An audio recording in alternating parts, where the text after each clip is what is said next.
اور اگر آپ کو جب تک لگ رہا تھا کہ آپ کمفرٹیبل ہیں، یعنی کہ آپ کے اوپر دباؤ کے بغیر آپ غلط چیز کو سپورٹ کر کے سیاست میں مقام بنا سکتے ہیں یا سیاست کے اندر آپ آگے جا سکتے ہیں، تو تب تک غلط چیز کو سپورٹ کرنا بھی آپ کے لیے کوئی پرابلم نہیں تھا۔ اب جو ہے کیونکہ اس غلط چیز جس کو اب آپ غلط کہہ رہے ہیں اس کے ساتھ چلنا بہت مشکل ہو گیا ہے، تو اب وہ آپ کے لیے غلط ہے، پہلے وہ آپ کے لیے صحیح تھی۔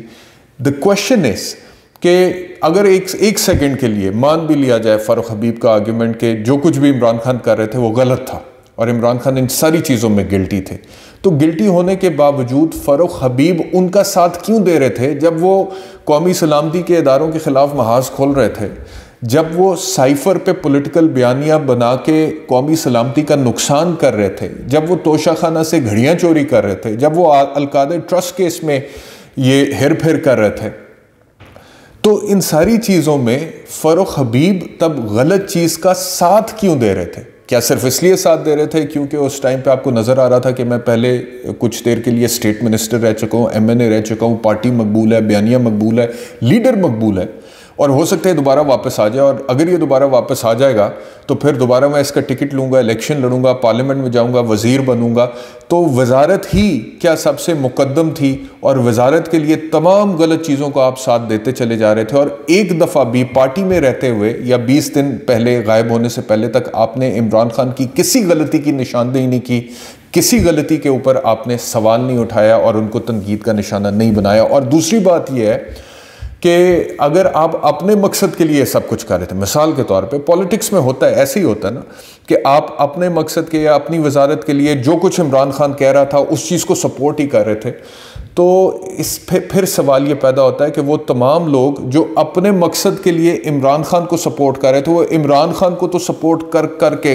کے آگے لے گئے، سو مت سو کہ عمران خان جو ہے اس پہ 180 کیسز بھی ہو گئے، اس کے اوپر حملہ بھی ہوا، گولیاں بھی لگیں، عمران خان جیل بھی چلا گیا، اٹک جیل سے ڈیالہ جیل میں اس وقت بیٹھا ہوا ہے، چھوٹے سے سیل میں ہے، سائفر کا کیس چل رہا ہے، اس میں اس کو سزا ہو سکتی ہے، کتنی دیر کی ہوگی یہ ہمیں نہیں پتا، اور سیاست سے عمران خان کو جو ہے دیوار کے ساتھ لگایا جا رہا ہے، اور اس کو اس پوزیشن پہ پہنچانے کے بعد اب آپ آل آف اے سڈن بری جمع ہو گئے۔ یعنی کہ وہ عمران خان کو جو نقصان ہوا ہے نا، میں سمجھتا ہوں کہ خاص جب ہم جاتے تھے نا اور پاکستان تحریک انصاف پہ اس زمانے پہ تنقید کرتے تھے، اب PTI والے ذرا اس چیز کو سمجھنے کی کوشش کریں۔ مجھے اکثر یہ لوگ کہتے ہیں ایک زمانے میں آپ PTI پہ تنقید کرتے تھے، بھائی میں PTI پہ کیسے نہ تنقید کرتا ہے جب PTI کے اندر مجھے غلط لوگ اور غلطیاں نظر آتی تھیں۔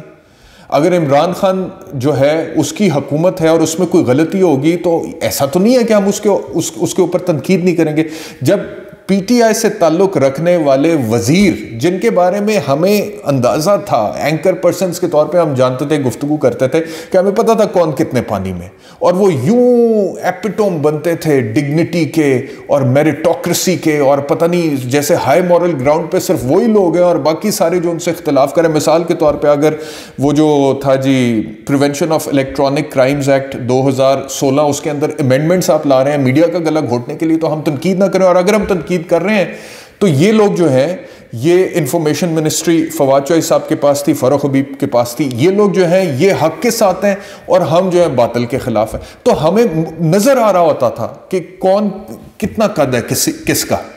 اور اس کے باوجود وہ کیونکہ ہم ان کے اس ایکٹ کے اوپر تنقید کر رہے ہیں تو ہمارے اوپر تنقید ہو رہی ہے، تو اس تنقید سے ڈرے بغیر ہم تنقید جاری رکھتے تھے۔ لیکن یہ لوگ جو ہر جگہ پہ عمران خان کو دھکیلتے رہے ہیں کہ نہیں سر بڑا زبردست مقبولیت ہو گئی ہے، یہ ہو گیا ہے، لوگ ایسے اکٹھے ہو گئے ہیں، 13 جماعتوں سے کچھ نہیں ہو رہا، اور مجھے کچھ پاکستان تحریک انصاف کے جو رہنما اس وقت عمران خان کے ساتھ بہت ایکٹیو تھے، بہت قریب تھے، ان کی مجھے کچھ سٹیٹمنٹس یاد ہیں جس میں انہوں نے کہا کہ جی لگ جائے مارشل لاء ہمیں کیا فرق پڑتا ہے، لگ جائے ایمرجنسی ہمیں کیا، یعنی کہ عمران خان کو یہ فیڈ بیک دیا جا رہا تھا کہ چاہے مارشل لاء بھی لگ جائے، ایمرجنسی بھی لگ جائے، سب کچھ ناکام ڈھیر ہو جائے گا آپ کی مقبولیت کے سامنے۔ تو عمران خان کو پمپ کیے جا رہے ہیں، اس غبارے میں ہوا بھری جا رہے ہیں، اور وہاں اس سٹیج پہ پہنچا کے جہاں پہ عمران خان ابھی ہیں، خود اب ساری غلطیاں نظر آنا شروع ہو گئی ہیں کہ یہ بھی غلط ہے، عمران خان توشہ خانہ کا چور بھی ہے، عمران خان نے القادر ٹرسٹ کیس جو ہے وہ بند لفافے میں ہی کیبنٹ سے اپروو کرانا تھا، عمران خان تشدد کی سیاست کو بڑھاوا دے رہا ہے، عمران خان اداروں کے خلاف کر رہا ہے، عمران خان سائفر پہ جو ہے قومی سلامتی کے ساتھ کھیل رہا ہے۔ اب یہ ساری باتیں سامنے آ گئی۔ تو اگر آپ کے اندر مثال کے طور پہ دو ہی چیزیں ہو سکتی ہیں نا، ایک تو یہ کہ اگر عمران خان واقعی غلط تھا تو اس کی تمام غلطیوں کو قبول کر کے اس کو آپ پروموٹ کر رہے تھے، سپورٹ کر رہے تھے اپنی ذاتی وزارت کی خاطر، اور دوسرا یہ کہ دوسری صورتحال یہ ہو سکتی ہے کہ عمران خان اس ٹائم غلط نہیں تھا، آپ لوگ اس بہتی گنگا جو مقبولیت اس سے آپ لوگوں کو مل رہی تھی اس میں ہاتھ دھونا چاہ رہے تھے، اب جب کہ اس کی پرائس بہت ہائی چلی گئی ہے، کاسٹ بہت بڑی پے کرنی پڑ رہی ہے اور وہ آپ دینے کا سوچتے بھی ہیں تو اب کے رونگٹے کھڑے ہو جاتے ہیں، تو اب آپ نے اپنا بیانیہ بدل لیا ہے اور عمران خان کو غلط کہہ کے اپنی، ایک تو ہوتا ہے نا کہ چلیں آپ سیاست سے کنارہ کشی کا اختیار کر لیں یا اعلان کر دیں سیاست کو خیر بات کرنے کا، جیسے عثمان ڈار نے کیا یا صداقت عباسی نے کیا، لیکن یہ ڈسٹنکشن ہے، ایک یہ ہے کہ عمران خان کو آپ غلط کہہ کے آپ کہیں کہ سیاست ہم کنٹینیو کر رہے ہیں آئی پی پی سے، اور اصل سیاست تو ہم کریں گے، عوام کی خدمت ہم کریں گے، اس میں پھر صاف لوگوں کو پتہ لگتا ہے کہ آگے کی وزارت کا یا ممبری کا بہت زیادہ شوق ہے اس شخص کو، جس طرح پہلے دن ہی عمران اسماعیل گئے آئی پی پی میں، جس طرح اور پاکستان تحریک انصاف کے کچھ لوگ گئے، اسی طرح آج فاروق حبیب بھی گئے، اور میں سوچ رہا ہوں کہ ایمنسٹی انٹرنیشنل اس وقت کیا سوچ رہا ہوگا، کیونکہ کل ہی ان کی اہلیہ نے اتنا بڑا پھرا لکھا تھا ایمنسٹی انٹرنیشنل کو کہ میرا ہسبینڈ جو ہے اس کی انفورسڈ ڈس اپیرنس ہے اور پلیز آپ کچھ کریں اور پاکستان میں یہ کچھ ہو رہا ہے۔ تو آج فاروق حبیب نے ان ساری چیزوں کو غلط ثابت کیا اور اپنے رویے سے، اور جس طرح سے وہ کنونس کر رہے تھے، اپنے رویے سے انہوں نے باقاعدہ طور پہ یہ ثابت کیا ہے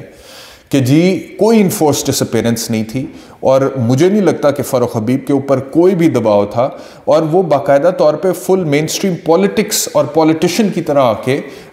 باقاعدہ طور پہ انہوں نے پریس کانفرنس کی ہے، جس میں پھر ان کے کچھ الفاظ آپ کے سامنے رکھ دیتا ہوں۔ وہ یہ کہتے ہیں کہ جی توشہ خانہ سے گھڑیاں لیں، ہمیں پتہ ہی نہیں تھا، جو چیز ڈیفینڈیبل ہی نہیں ہے ہم اس کا دفاع کر رہے تھے، القادر اگر آپ نے بنانا تھا تو آپ نے بند لفافے میں ہی کیبنٹ سے پاس کروانا تھا، ان چیزوں کے جوابات آپ نے دینے ہیں۔ ایک طرف آپ وائلنس کی پولیٹکس پروان چڑھا رہے تھے، دوسری طرف آپ کی ہائی مورل گراؤنڈ بھی آپ کے پاس موجود نہیں تھی، تیسری طرف آپ ملک کی سلامتی کے اداروں کو ہیڈ آن لے رہے تھے۔ اگر ملک کا دشمن کرے تو بھارت کرے تو سمجھ آتی ہے۔ پھر انہوں نے باقاعدہ طور پہ کہا کہ سوشل میڈیا پہ جو نوجوان ہیں وہ سوچیں، ٹھنڈے دماغ سے سوچیں کہ جب خان صاحب خود ہی اپنے مقصد سے ہٹ گئے ہیں تو ہم کیسے اس میں آگے چل سکتے ہیں، اور قائد اعظم کے پاکستان کو فرح گوگی، بشرا بی بی اور عثمان بزدار کا پاکستان بنایا گیا۔ اور پھر انہوں نے کہا کہ اس کے حوالے سے انہوں نے ایک دو اور جو باتیں کی وہ بھی آپ سے شیئر کرتا ہوں کہ بیلٹ کی بجائے بلٹ کا راستہ اختیار کیا، چیئرمین پی ٹی آئی نے ذمہ داری کا مظاہرہ نہیں کیا، آپ کو یہ پتہ بھی نہیں ہوگا کس کے ساتھ کیا کچھ ہوا، میں دل سے باتیں کر رہا ہوں، بہت لوگوں کو برا لگے گا، آپ نے مسلسل لوگوں کی ذہن سازی کی، اس دن چند لوگوں کو خاص ہدایات تھیں جن کا ہمیں پتہ بھی نہیں تھا، اور پھر وہ مزید باتیں کر رہے ہیں کہ آئی ایم ایف سے اگر لڑنا ہے، ایک طرف آئی ایم ایف کی ضرورت ہے، دوسرا سائفر پہ آپ یہ سیاست کھیل رہے ہیں۔ تو بات وہیں پہ ختم ہوتی ہے حضور والا کہ اگر یہ ساری باتیں درست ہیں جو آپ کر رہے ہیں تو بھائی پھر تو یا پہلے آپ بہت بڑے مفاد پرست تھے، یا پھر آپ بہت بے وقوف تھے، یا پھر ابھی آپ مفاد پرست ہیں اور دوسروں کو بے وقوف سمجھتے ہیں۔ انہی میں سے دو پاسبلٹیز ہیں، تیسری پاسبلٹی مجھے نظر نہیں آتی۔ میں نے یہ بات صداقت عباسی صاحب کے حوالے سے نہیں کی، میں نے عثمان ڈار کے حوالے سے نہیں کی، کیونکہ ان کی جو پوزیشن تھی، ان کی جو باڈی لینگویج تھی، ان کی گفتگو جو تھی، اس کا جو کانٹینٹ تھا، اس کا جو مواد تھا، اس سے بہت ساری چیزیں سمجھ لگ رہی تھیں۔ لیکن فاروق حبیب کی جو گفتگو ہے، ان کی جو باڈی لینگویج ہے، اور جس طرح سے انہوں نے آج سے ہی اپنی سیاست آگے چلا دی ہے، پاکستان تحریک انصاف کو، عمران خان کو، اس بیانیے کو، اس نیریٹو کو، ان تمام لوگوں کو جو اس وقت جیل میں ہیں پیچھے چھوڑ کے وہ اب آگے اپنی سیاست لے کر چل پڑے ہیں آئی پی پی۔ وہ ایک علیحدہ بات ہے کہ وہ کس حد تک کامیاب ہوگی یا نہیں ہوگی، لیکن بہرحال وہ آگے لے کر چل پڑے، تو اس سے ثابت یہ ہو رہا ہے اور نظر آ رہا ہے لوگوں کو کہ فاروق حبیب کا کیس سرٹنلی صداقت عباسی اور عثمان ڈار سے مختلف ہے. حالانکہ فاروق صاحب بھی پی ٹی آئی میں تھے تو ہمارے اچھے تعلقات تھے. فاروق حبیب صاحب was one of the persons ان لوگوں میں سے تھے جن سے میرے بڑے اچھے تعلقات تھے. یعنی کہ اچھے ترین تعلقات جن لوگوں سے تھے ان میں ایک فاروق حبیب تھے. باقیوں سے بہتر فاروق حبیب صاحب سے تعلقات تھے. لیکن میں جو تجزیہ کر رہا ہوں وہ ظاہری بات ہے میرٹس کی بنیاد پہ کرنا ہے. تو جو آپ کو لگتا ہے نظر آتا ہے اس کے مطابق ہی آپ بات کرتے ہیں. تو فاروق حبیب کی آج ایک ڈیولپمنٹ آپ کے سامنے آئی ہے اور جس طرح وہ آپ کہہ رہے ہیں کہ میں لوگوں کو کنونس کروں گا, انگیج کروں گا, جو پی ٹی آئی کے ٹکٹ ہولڈرز ہیں اس سے کیا فرق پڑے گا, کیا پی ٹی آئی اور عمران خان کی سیاست کو دھچکا لگے گا, اس کے اوپر پھر کبھی ویلاگ کروں گا. بہت شکریہ ویلاگ دیکھنے کے لیے. اپنا خیال رکھیے. اللہ حافظ.